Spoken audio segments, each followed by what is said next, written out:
You are primordial beings who have been around since the beginning of time. As the years pass, gods begin to populate the world, while you are still in a whole other league above them. You know your energy is drawn from the 10 suns of ancient China. As a young hero called Hou-Yi begins to take the suns out, one by one, you realize your seat of power is far from secure. You will need to form alliances with gods, build palaces on Earth, bring lands under your influence, and repel mythical monsters to gain prestige. All before the suns disappear and leave you a mere shadow of your former self. Welcome to 10 Suns.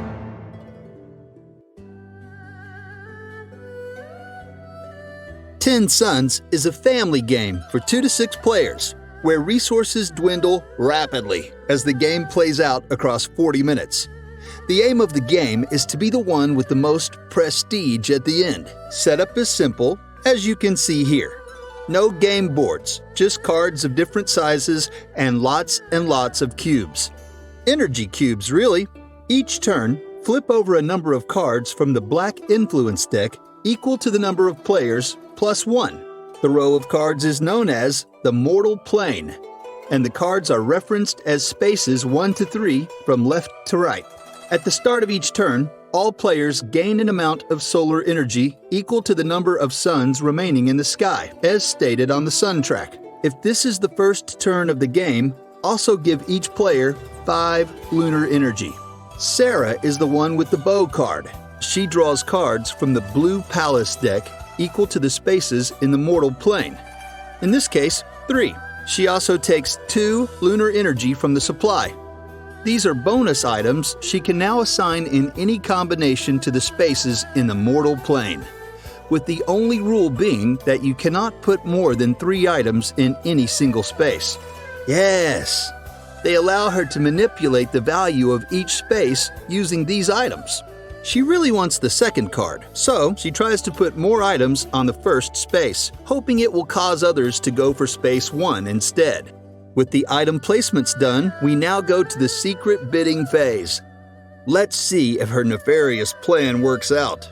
Her opponent is Choi. He secretly places some of his solar energy between the second and third spaces. He also throws in a lunar energy on the third space for good measure.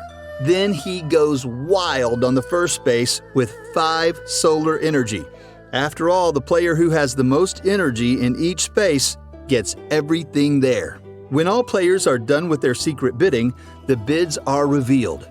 Again, starting from Sarah, players now take turns to use any of their existing god's powers. This is fully optional. Sarah has no god cards at this point, so she passes.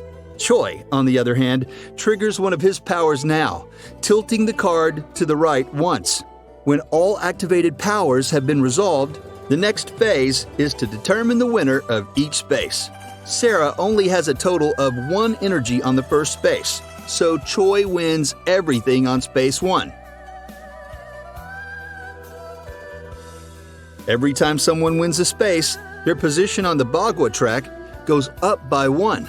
In the event of a tie for spaces, the player lower on the Bagua track wins the space. The designer mentioned it's kind of a cool catch-up mechanism or something like that. Anyway, Sarah wins the second space with her 6 energy total against Choi's 2.